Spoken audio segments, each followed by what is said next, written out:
Nos enfants grandissent dans un monde où tout est accessible, au moindre coût.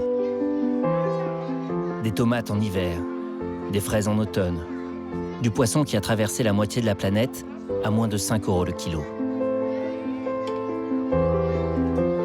Leur assiette est à la fois le résultat et la cause d'un système devenu fou, qui nous rend malades et détruit la planète.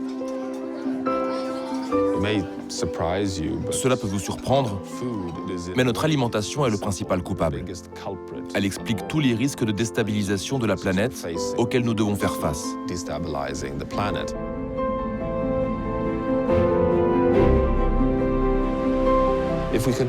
Si on ne change pas notre alimentation, on échouera sur le climat, on échouera sur la biodiversité, sur l'accès à l'eau, sur la santé des sols, sur les besoins en azote et en phosphore. Ce n'est rien de moins qu'une révolution alimentaire globale qu'il faut accomplir dans les 30 prochaines années pour garder une planète vivable.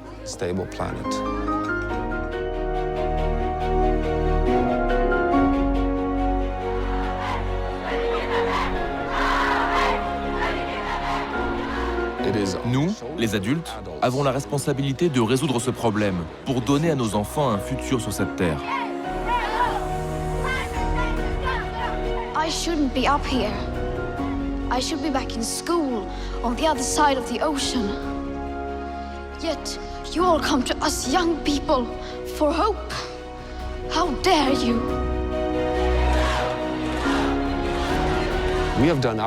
Les enfants nous disent « Nous avons fait nos devoirs. Maintenant, c'est à vous de les faire. » Voici l'histoire de femmes et d'hommes qui croient qu'on peut changer le monde avec notre fourchette. Nous sommes la première génération qui sait et la dernière qui peut agir.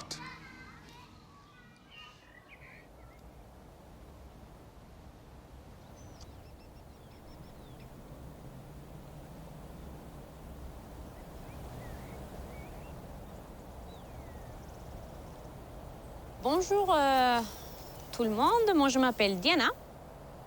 Et ce matin, on va faire un tour dans tous les domaines. C'est le domaine dans lequel on produit les légumes qui sont destinés à la cantine. Tout ce que finit dans votre assiette, ça commence ici. Dans le sud de la France, une commune pionnière a décidé de défier le modèle industriel dominant. Elle a créé sa propre ferme afin de fournir ses cantines scolaires en circuit court.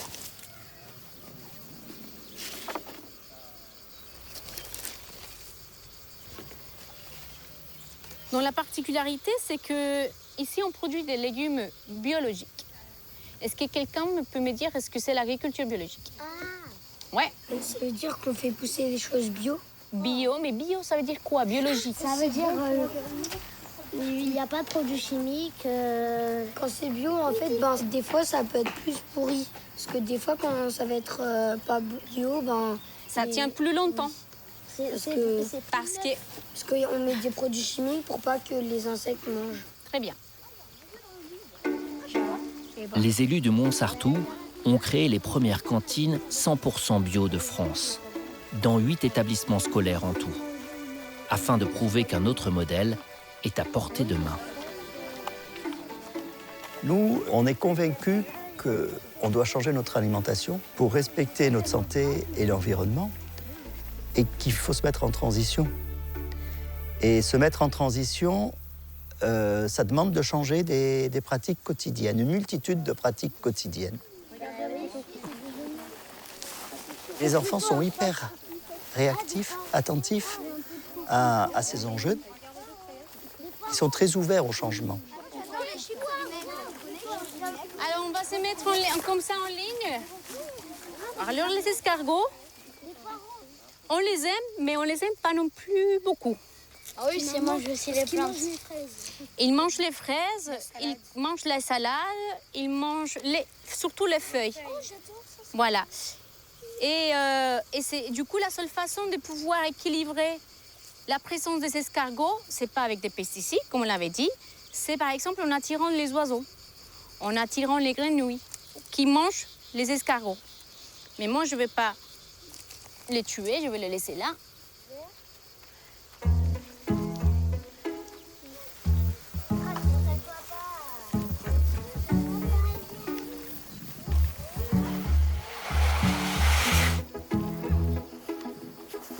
Le vrai déclencheur de notre projet, c'est 98, la vache folle.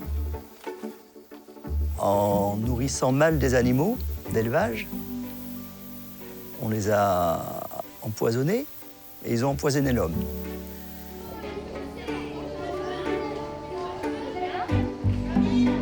Et là, nous, ça a été un vrai électrochoc, toute l'équipe municipale. On s'est rendu compte qu'il fallait réfléchir à ce qu'on donnait à manger aux enfants. Et donc, on a dit, banco, nous, on va essayer. On va essayer de faire une cantine 100% bio le plus vite possible, sans dépenser plus. Voilà le grand début de l'aventure des cantines de Montsartou, donc en 2008. Et en fait, à notre grand étonnement, on a réussi le 100% bio en 4 ans.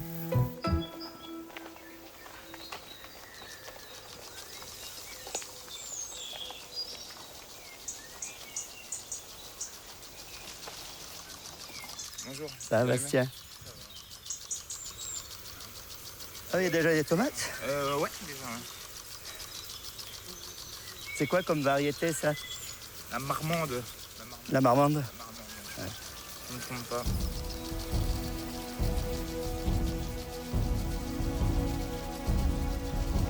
Développer une restauration collective bio, c'est déjà c'est régler le problème de l'approvisionnement.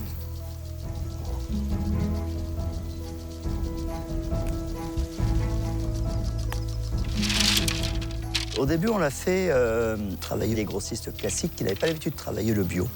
Et très vite, effectivement, on s'est retrouvé avec des produits qui venaient d'Amérique du Sud, essentiellement, surtout sur les fruits. Et on a dit, ça ne correspond pas à notre modèle.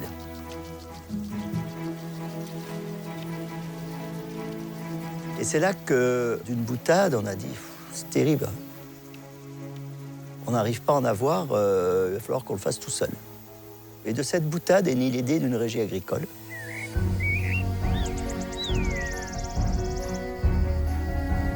Et donc on a créé la première régie municipale agricole de France qui approvisionnait les cantines scolaires.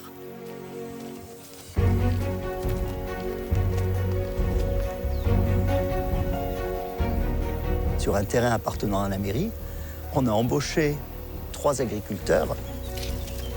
On a acheté des graines, on a acheté un tracteur et on est devenu exploitant agricole.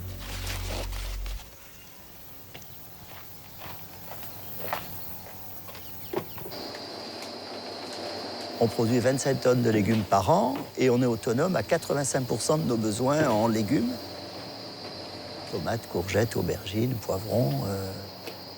Et l'hiver, on a plus poireaux. Toutes les sortes de choux, les blettes, les épinards, voilà. Et les salades, par exemple, sont récoltées tôt le matin et mangées à midi par les enfants.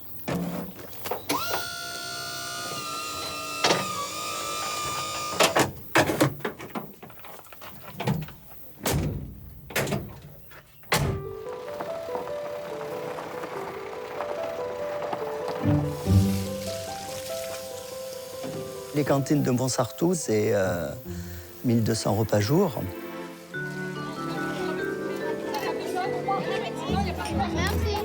Ça nous permet d'avoir des produits ultra frais.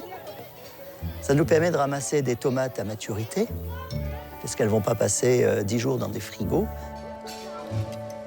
Ça nous permet d'avoir des produits de très grande qualité. Et en plus, les gamins peuvent venir voir leurs légumes pousser, voire de temps en temps les planter. Allez, vous venez, on va passer au jardin. Donc là, on a le tas de compost, tu vois, hein, ça revient comme de la terre en fait. C'est exactement pareil que la terre maintenant, puisque c'est de la terre, ça se décompose, voilà. Le ver de terre, pourquoi il est dans le sol? Nourrir de terre. Oui, mais du coup, il sert aussi à aérer la terre. Du coup, il aère la terre et les plantes ça évite de retourner la terre comme à l'ancienne, vous voyez. Du coup, on laisse les vers de terre faire leur travail et ils sont encore plus contents. Et nous, on a des beaux légumes malgré tout parce que la terre, elle est aérée. Et du coup, on n'a pas une terre dure comme dans les des grands champs industriels où du coup, on balance des pesticides et on retourne la terre tout le temps.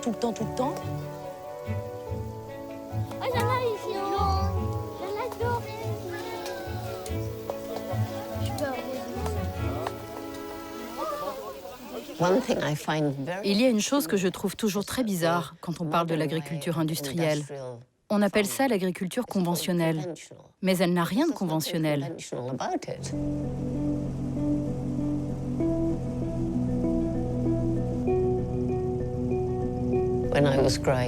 Quand j'étais enfant, notre nourriture venait de la ferme. On utilisait le fumier des animaux pour fertiliser les champs.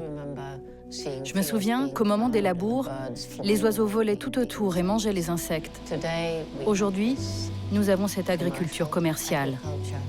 Nous avons ces immenses espaces sur lesquels on fait de la monoculture et par conséquent, toute la vie sauvage disparaît petit à petit.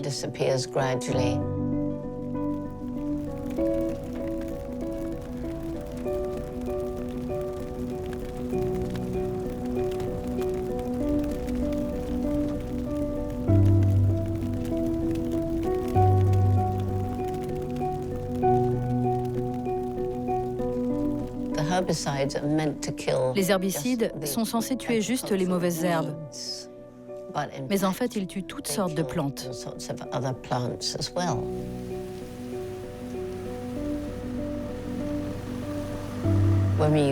Quand on utilise des pesticides en mettant du poison dans notre nourriture, ils ne sont censés tuer que les mauvais insectes. Mais bien sûr, ils tuent aussi les autres insectes. Et alors que nous détruisons la vitalité des sols, nous utilisons de plus en plus d'engrais chimiques qui sont emportés par la pluie et finissent dans les rivières en causant d'énormes problèmes. Nous sommes en train de détruire la nature.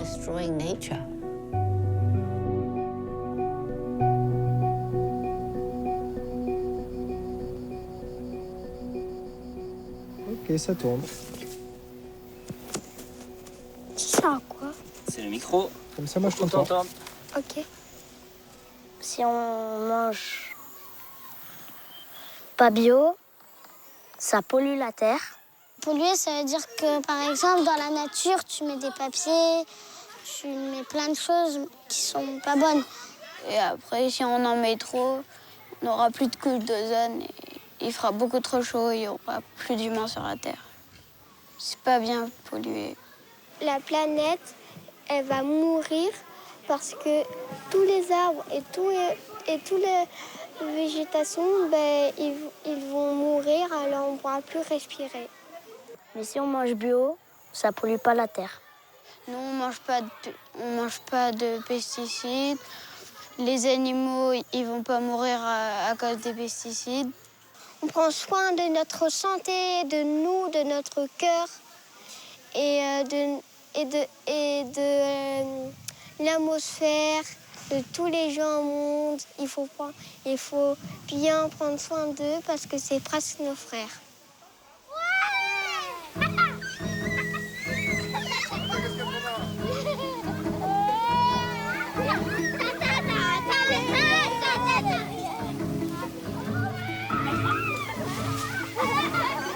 Je crois qu'on est arrivé à un stade où soit on appuie sur le champignon pour aller plus vite vers une transition, soit on va dans le mur, effectivement.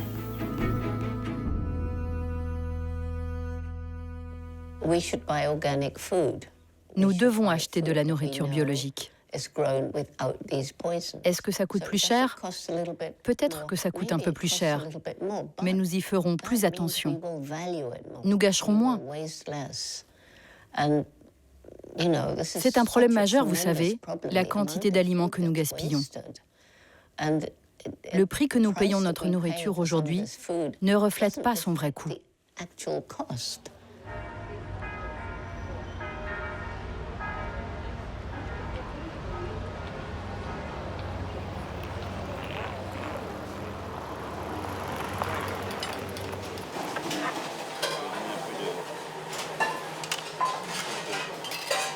Je m'appelle François Pasteau, je suis cuisinier.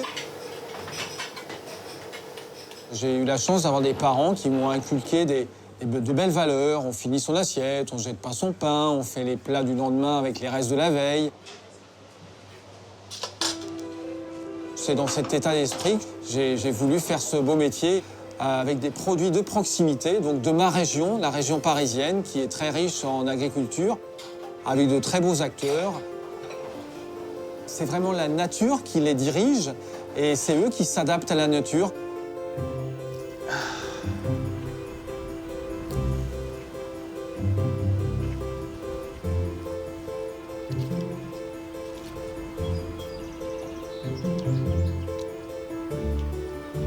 Avoir une alimentation qui est bonne pour la planète, c'est d'abord se fournir, s'approvisionner avec des produits de saison. Attendre que les produits arrivent à nous et ne pas aller les chercher à l'autre bout de la planète quand c'est hors saison ou des produits qui ont été élevés sous serre, chauffés. On va à l'encontre de tout. Donc là, allez, on va aller voir les choux. Pourquoi des produits de proximité? Parce que c'est des produits tout simplement qui n'ont pas subi de choc thermique. Quand vous achetez un produit qui vient de l'autre bout de l'Europe ou de l'autre bout de la France, forcément, il a subi des chocs thermiques dans les camions frigorifiques. Plus vous allez acheter un produit près de chez vous, plus il va être frais. Et plus il n'aura pas le même goût, il va vraiment avoir le goût du champ. Ça pousse pas dans le sud, ça. Non, mais j'essaie. Groseille. Alors, j'essaie. Ça, c'est quoi, Sam? Alors ça, c'est ce qu'ils appellent dans un livre le pois asperge. Pois asperge. Petit pois asperge. Il y a des choses. Et dedans, il y a des... C'est pareil, il y a des... Alors, c'est un peu sucré. Ah oui, regarde le petit pois. Ouais. Ouais. Ça, c'est délicieux. L'intérieur est délicieux. Après, on peut s'amuser aussi. Et moi, j'imagine bien blanchi dans de l'eau bouillante salée, tu vois, rapidement, mais en laissant justement ces petits pois à l'intérieur et en servant tout. Oui. En plus, c'est super parce qu'il n'y aurait pas du tout de gaspillage, tu vois. Oui. On va voir les blettes. On me dit souvent qu'un produit de qualité, local, est cher. C'est vrai et c'est faux à la fois. Vous allez forcément le payer un peu plus cher. Mais ça ne va pas vous coûter plus cher, tout simplement parce que ce produit de qualité, vous allez pouvoir l'utiliser jusqu'au bout, l'optimiser. Ne pas gaspiller la moindre parure de viande, de poisson, de fruits, de légumes. Et tout ça d'une manière très simple, simplement en prenant le temps de réfléchir un petit peu. Par exemple, vous achetez des carottes avec des fans. Eh ben, pourquoi jeter les fans, en fait? Ça se mange, les fans de carottes.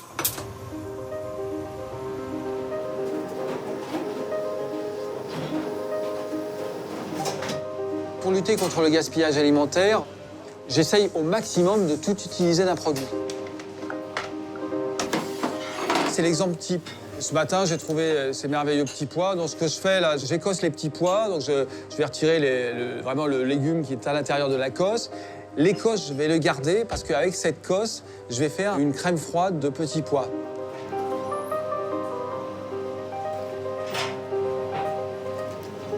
Je récupère les petits pois pour faire une garniture. L'écosse de petits pois, je vais les blanchir dans de l'eau bouillante salée, je vais les rafraîchir dans des glaçons. Après, je vais les mixer avec un petit peu de crème. Passer à travers une passoire fine. Pour agrémenter ça, j'ai envie de donner un petit peu d'acidité, c'est-à-dire je vais l'accompagner d'un sorbet qui va être fait avec le jus de chutney, courgettes et tomates que j'ai fait. Donc chutney, courgettes et tomates, c'est je mélange des petits dés de tomates, des petits dés de courgettes fraîches, je mets un petit peu de curry, un petit peu de curcuma, du sel, du vinaigre, un peu de sucre, je mets à cuire, compoter doucement.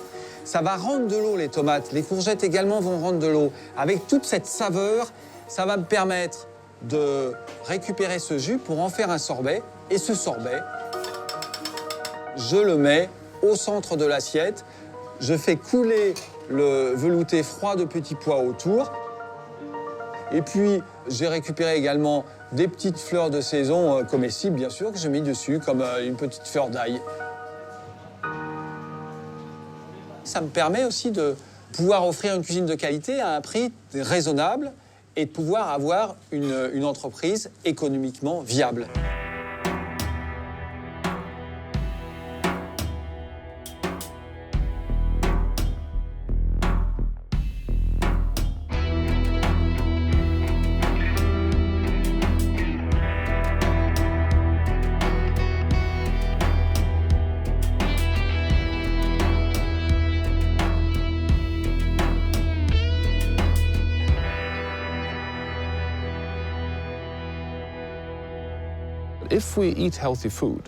Si nous passons à une alimentation plus saine, nous avons une chance de garder une planète vivable. Mais nos études montrent que ce n'est pas suffisant. Nous devons combiner cela avec une réduction de nos déchets alimentaires. Une réduction de 50% d'ici 2050. Donc, c'est une révolution alimentaire globale qu'il faut entreprendre.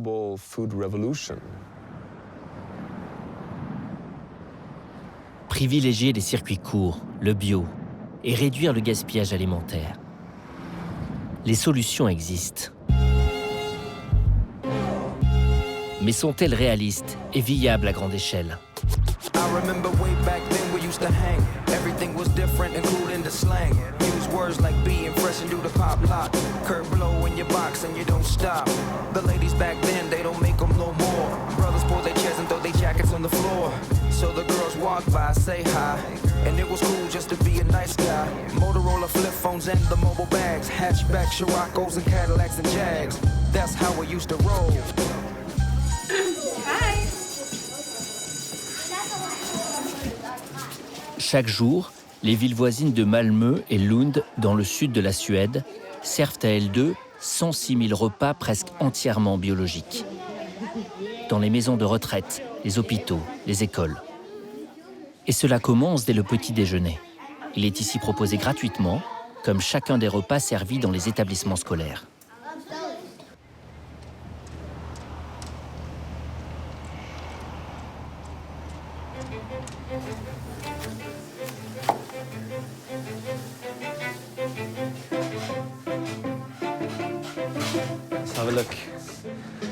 Ok, regardons dans les frigos ce qui est bio et ce qui ne l'est pas. Par exemple, nous avons de la mayonnaise bio, du lait de soja bio, des harengs bio, du jus de citron bio, des boissons bio, de la moutarde bio, du ketchup bio, des haricots blancs bio, des petits pois bio. Ça, c'est bio. Et là, on a des œufs bio. Il y a des aliments qui sont très difficiles à trouver en bio, comme le chutney de mangue, par exemple. Les mangues bio, ça se trouve, mais le chutney, c'est très difficile.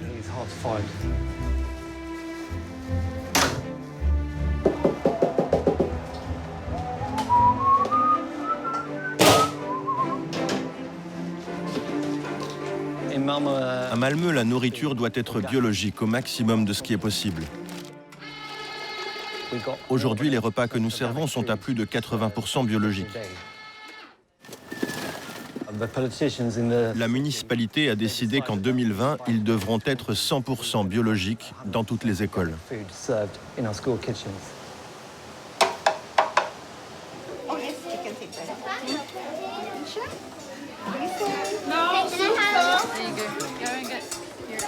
Qui veut du houmous? Et un peu plus de salade.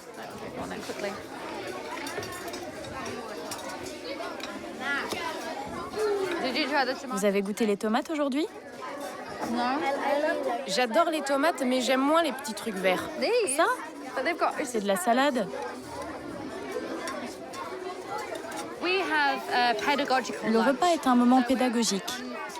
Le temps de la cantine est aussi un temps d'enseignement pour les élèves. Quand nous servons les enfants, ils doivent choisir les aliments qu'ils veulent manger. Et nous vérifions que c'est équilibré d'un point de vue nutritionnel. Qu'il y ait de la couleur dans les assiettes, que ce soit varié. Et quand nous sommes assis ensemble, cela nous permet d'avoir une conversation plus détendue que durant la classe.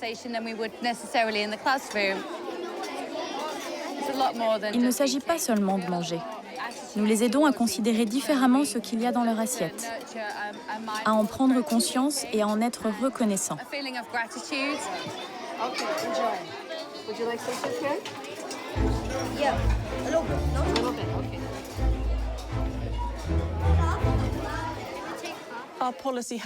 Notre politique a permis d'augmenter la production du bio, c'est incontestable. Au fur et à mesure, durant les 10 dernières années, nous avons demandé à nos fournisseurs de plus en plus de produits bio et refusé les produits qui ne l'étaient pas. C'est ainsi que nous avons réussi à augmenter nos achats d'aliments bio sans faire augmenter les prix. Que pensez-vous des villes ou des pays qui ne fixent pour objectif que 20% de bio à la cantine?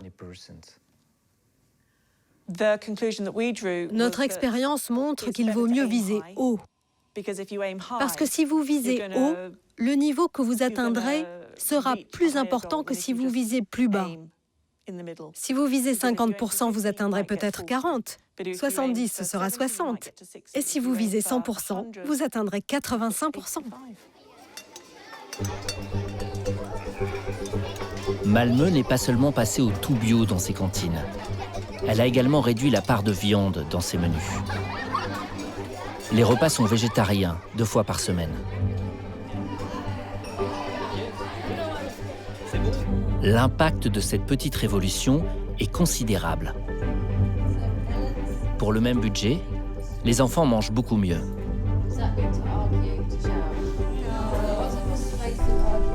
Et la ville a réussi un autre pari. Elle a réduit de 20% ses émissions de gaz à effet de serre liées à l'alimentation par rapport à leur niveau de 2002, faisant ainsi un grand pas vers la neutralité carbone.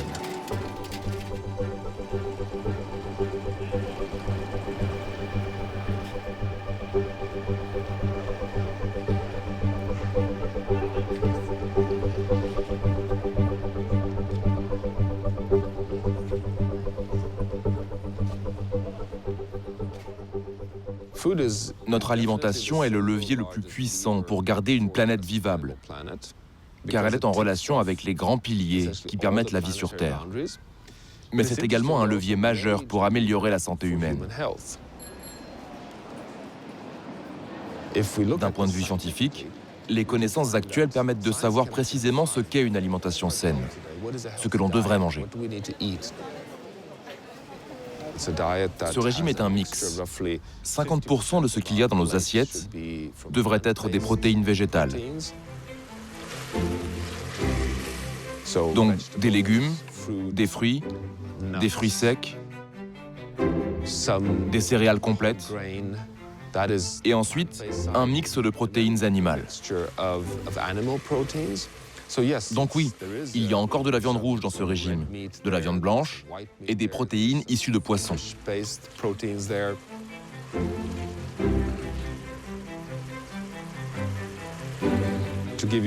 Pour vous donner un exemple, cela nécessite que l'on réduise notre consommation de viande rouge à 100 grammes par personne par semaine.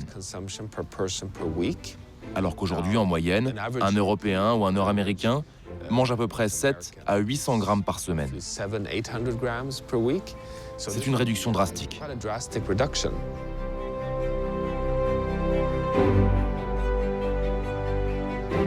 Si on adopte ce régime, on améliore aussi la santé de la planète. C'est gagnant-gagnant. Pour nourrir les milliards d'animaux d'élevage, car ce sont des milliards, il faut faire pousser des céréales. Et pour cela, il faut utiliser beaucoup de pétrole pour leur culture. Puis du pétrole pour transporter les céréales jusqu'aux animaux et transporter les animaux à l'abattoir. Et enfin la viande dans nos assiettes.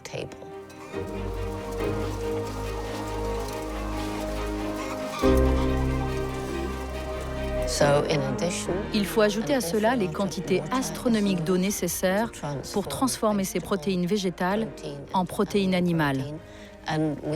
Pour cela, nous appauvrissons nos ressources en eau et l'eau douce devient de plus en plus rare, particulièrement dans certaines parties de la planète avec le réchauffement climatique qui accroît les sécheresses.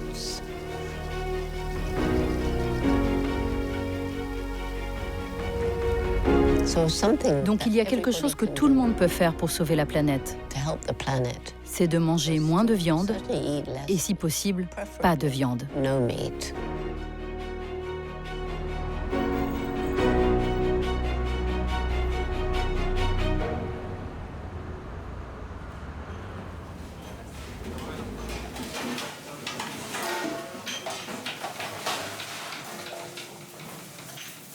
J'ai décidé de faire un restaurant sans viande pour démontrer qu'il était possible de faire de la très haute gastronomie, c'est ce dont il s'agit, sans avoir l'obligation d'avoir le référent qui est déterminé par une viande ou une belle volaille, enfin déterminé par ce qu'on appelle quelque chose de consistant.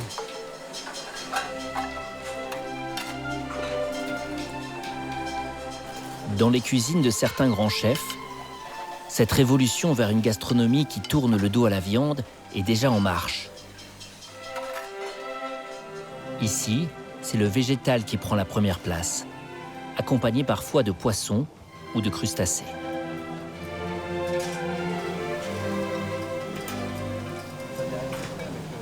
Il faut être l'esprit ouvert pour savourer la palette et la diversité des goûts que le végétal peut vous offrir, qui est infiniment supérieure à l'animal en fait.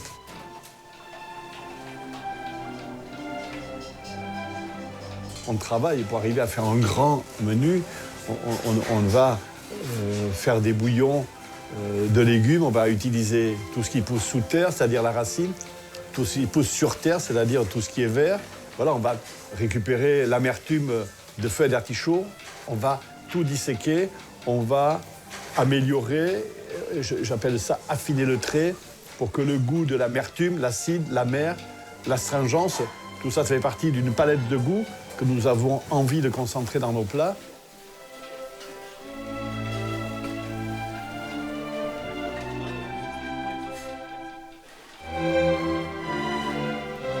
On doit manger en conscience, en connaissance, donc, et de refuser de consommer, c'est un acte politique.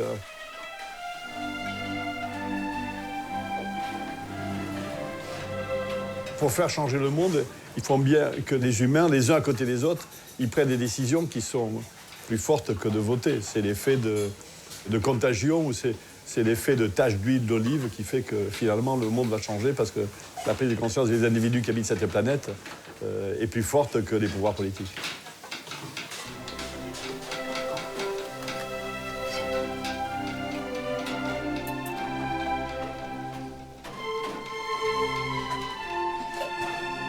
Maintenant, il faut que ça descende auprès du plus grand nombre. Il faut que la prise de conscience, elle aille jusqu'à la commission des parents d'élèves. Pouvons manger nos enfants la semaine prochaine.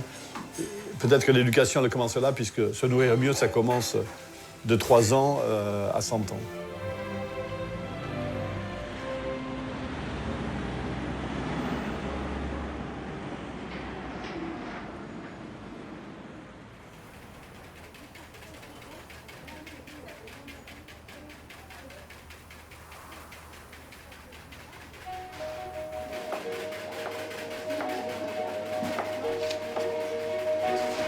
Super. Bien. On commence à être en place. Je m'appelle Gilles Davot, je suis cuisinier formateur. Tu peux mettre un peu de sel là aussi, ça sera bon. Remplacer la viande, c'est toujours un biais. On est toujours dans le débat. Je mange de la viande, je mange plus de viande. Il y a beaucoup de gens qui ont peur de ça, parce qu'ils aiment la viande.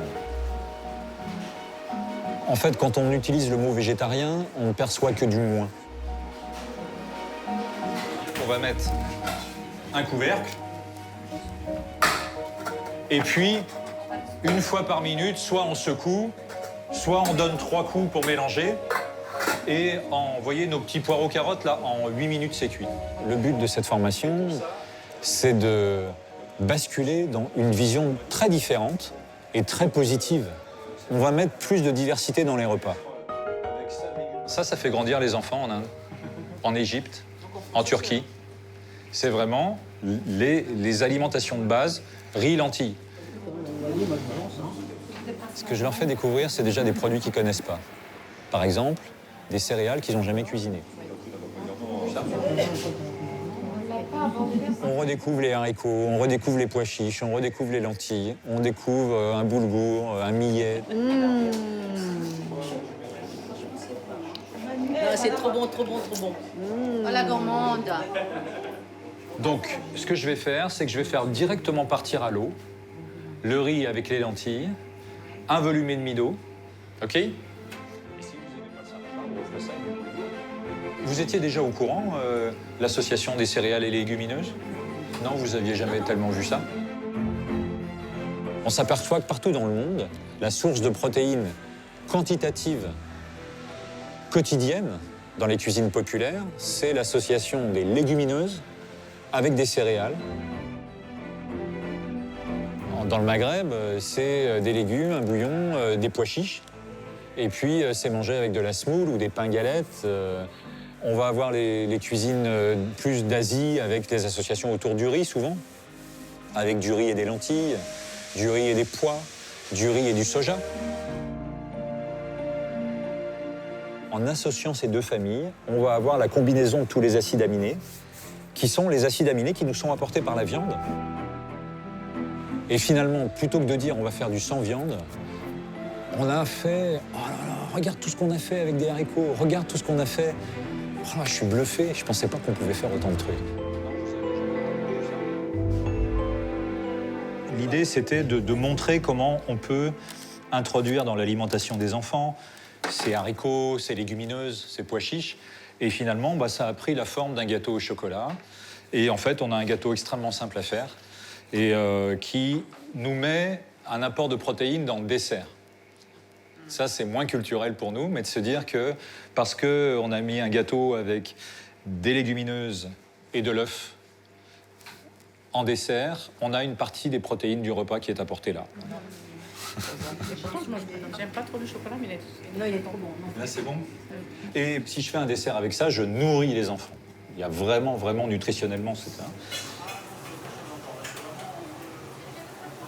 La transition écologique, c'est les millions de repas, les milliards de repas du quotidien, dans les maisons, dans les cantines.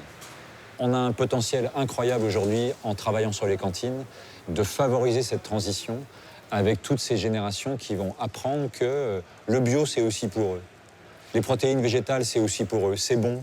Et quand je mange le midi, je participe à la maîtrise du changement climatique, à éviter le changement climatique, à tempérer, simplement parce que je mange le midi, parce que j'apprends à manger. C'est très important que les enfants apprennent ça jeune. Même si à l'adolescence, ils vont vers le fast-food, etc., c'est pas grave. Quand ils ont appris ça jeune, ils vont retrouver ça adulte, ils le transmettront à leur tour aux enfants. C'est merveilleux.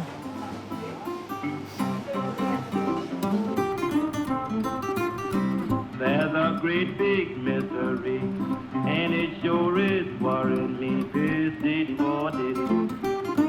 This city boy did it. I wish somebody would tell me what city boy did it mean. The little girl about 4 feet 4. Come on, Papa, and give me some more of your city boy did it. Your city boy did it. I wish somebody would tell me what city boy did it mean. Unhealthy food. Les mauvaises habitudes alimentaires sont la première cause de mortalité prématurée dans le monde. Elles raccourcissent la durée de vie de 10 millions de personnes chaque année, ce qui est ni plus ni moins que 20% du nombre total des décès dans le monde. Pour le dire sans détour, notre alimentation tue.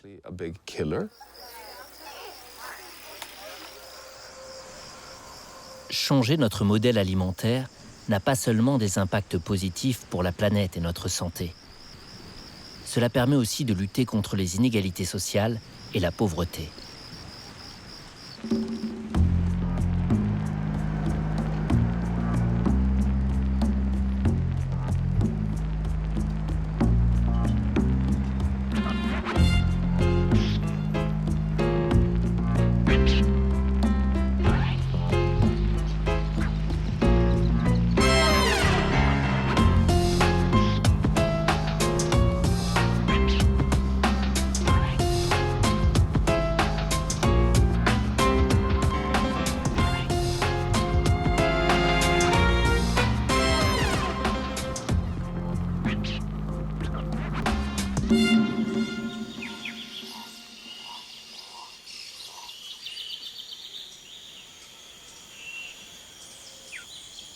Au-delà de la carte postale, le Brésil est surtout connu pour ses exploitations agricoles industrielles à perte de vue. Ses cultures de soja OGM ou ses élevages de bovins destinés à l'exportation qui contribuent à la déforestation et la disparition des écosystèmes. Mais en termes d'alimentation, le Brésil a mis en place un programme qui fait figure de modèle.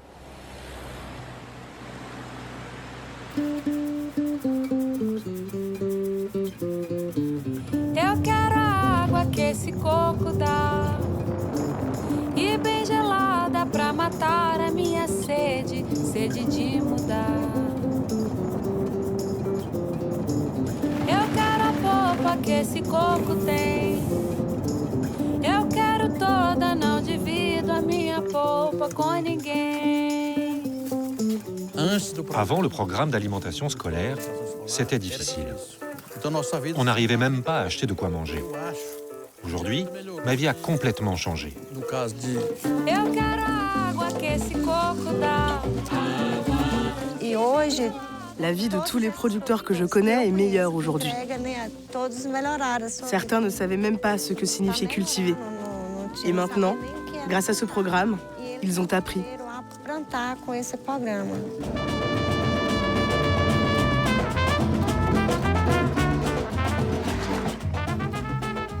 En plus d'être bon pour nous, ce programme est très bien pour les écoles. Il a permis de beaucoup réduire les aliments industriels. Désormais, dans les écoles, il y a des produits naturels et bio.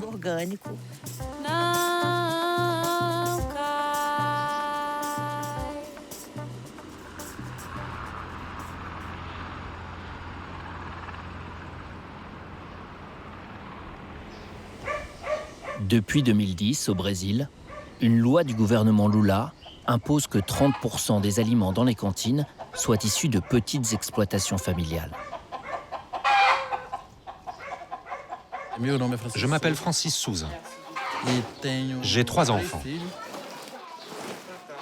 On peut rajouter des poivrons là. Mon terrain fait 15 hectares. Je cultive des tomates, des choux frisés, beaucoup de variétés de légumes.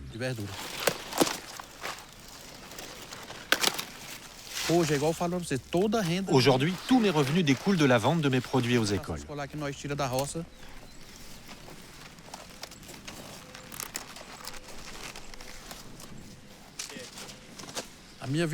Ma vie a complètement changé.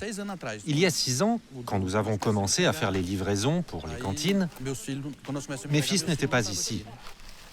Les 2 étaient partis bosser en ville. Ils disaient « Papa, on n'en peut plus. Il ne reste même pas assez pour qu'on s'achète un pantalon. On ne peut plus continuer à travailler ici. » Mais 1 an et demi après qu'on ait commencé à faire les livraisons aux écoles, à chaque fois qu'ils venaient, ils voyaient l'argent qui rentrait. Eux n'arrivaient pas à payer le loyer avec leur salaire, je devais leur prêter de l'argent. Alors ils ont choisi de revenir ici. Aujourd'hui, chacun a sa voiture, sa maison. On a un camion. J'ai une nouvelle voiture personnelle. Il ne manque rien à la maison. On a des vêtements récents, de bonnes chaussures. On a tout aujourd'hui. Et c'est grâce à ce programme qui nous aide. Tout ce qu'on cultive, on le vend. Et on le vend bien.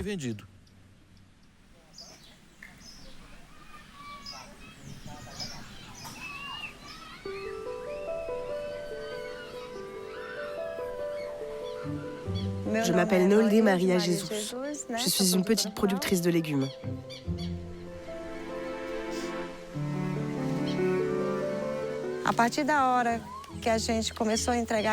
Pour commencer à livrer les écoles, on a dû suivre des cours de bonnes pratiques.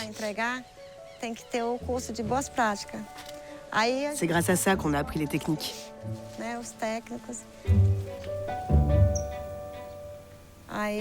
Nous avons alors décidé d'appliquer dans notre ferme le programme de barrières agroécologiques.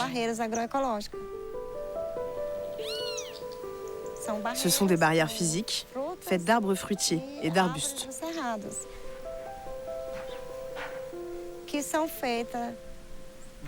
Elles sont là pour segmenter des petits bouts de terrain, pour éviter les maladies et certains types d'insectes.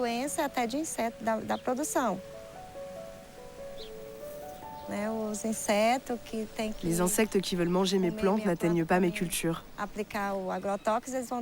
Je n'ai pas besoin d'utiliser de pesticides pour les tuer.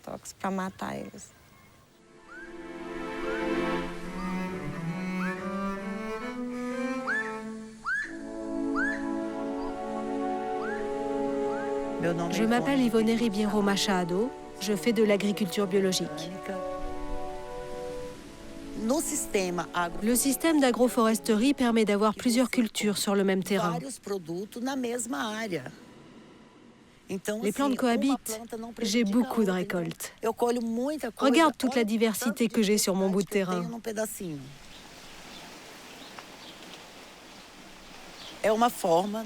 C'est une manière d'avoir beaucoup plus de production sur un petit espace. Tu as des récoltes à toutes les périodes de l'année. Je produis en permanence. Quand c'est pas l'une, c'est l'autre.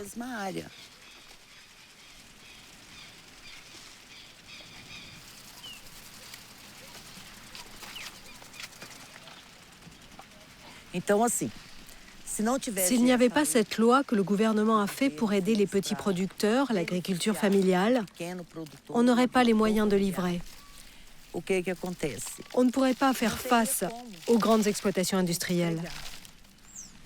Quand on est tout petit, entrer en compétition avec un grand, c'est très difficile. C'est comme une coccinelle face à une Ferrari. C'est très déséquilibré.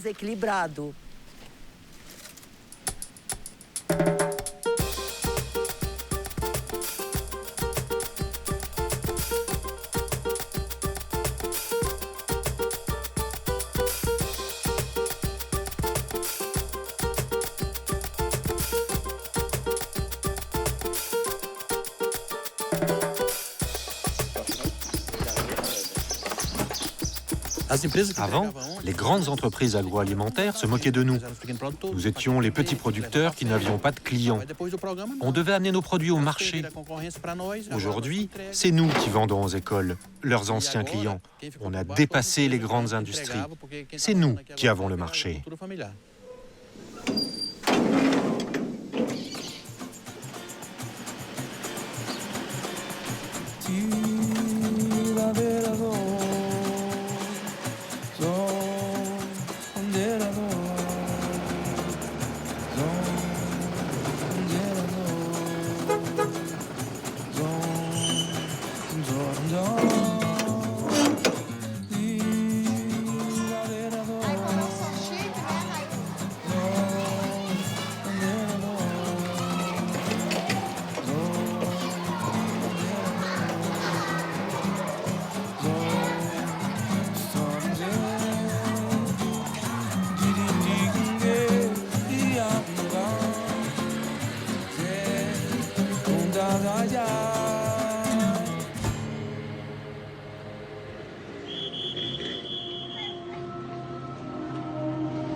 Dans cette école, les élèves sont dans une grande vulnérabilité sociale. Ils font partie de ceux qui sont le plus dans le besoin. Nous avons des élèves dont le repas ici est le seul de la journée. Cela crée des carences nutritionnelles. Certains enfants sont très maigres et d'autres, au contraire, ont des problèmes d'obésité, car ce qu'ils mangent en dehors de l'école n'est pas sain.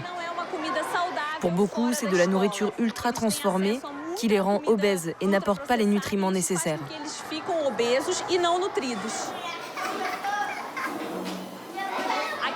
Ici, à l'école, les enfants ont une alimentation riche, variée, avec une grande quantité de fruits, de légumes, de salades, du poisson, du poulet, des choses qu'ils n'ont pas facilement chez eux. C'est la vertu du programme d'alimentation scolaire, rendre accessible ce type de nourriture aux enfants.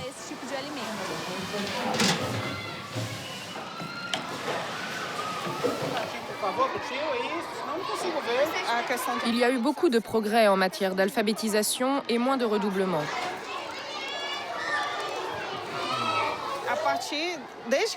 Depuis le changement d'approvisionnement, on s'est rendu compte à travers les évaluations que leur taux de réussite augmentait.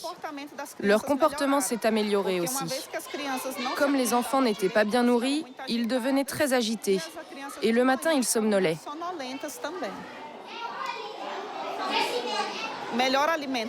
Mieux nourris, ils ont une meilleure réussite scolaire. Donc on se rend compte de la différence dans l'apprentissage des enfants.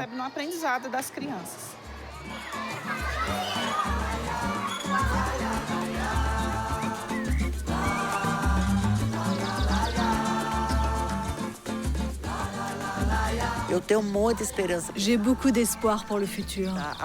Je suis persuadée qu'il existe un futur.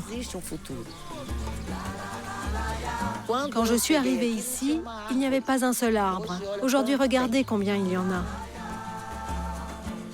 Avant, c'était une plantation de soja. Il n'y avait pas une racine. Aujourd'hui, regarde ce beau vert. Aujourd'hui, j'ai les oiseaux, j'ai les abeilles, j'ai mes cultures. C'est la biodiversité.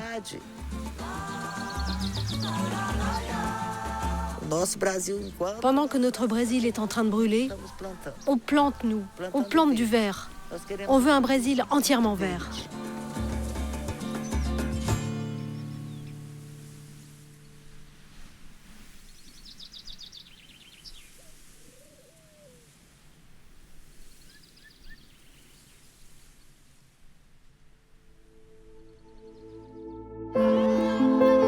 Selon les prévisions les plus optimistes, nous avons 10 ans pour inverser la tendance avant que le changement climatique ne devienne irréversible. La donne peut encore changer. À condition que nous suivions le chemin de ces femmes et hommes qui, chacun, avec leurs moyens, nous montrent la voie vers un système alimentaire plus juste, qui respecte notre santé et notre planète. Nous, en tant que consommateurs, on a quand même une force, un pouvoir, un devoir même, une responsabilité. Personne ne vous oblige à acheter tel ou tel produit. Par contre, vous, consommateurs, mais tout le monde, on a le pouvoir de dire non, je ne veux pas acheter ce produit-là parce qu'il ne me convient pas, parce qu'il va à l'encontre de mes valeurs. C'est une décision de se nourrir différemment. Il faut se lever un matin en disant « je vais essayer de manger différemment ». Et après, je vous promets, ça se passe bien.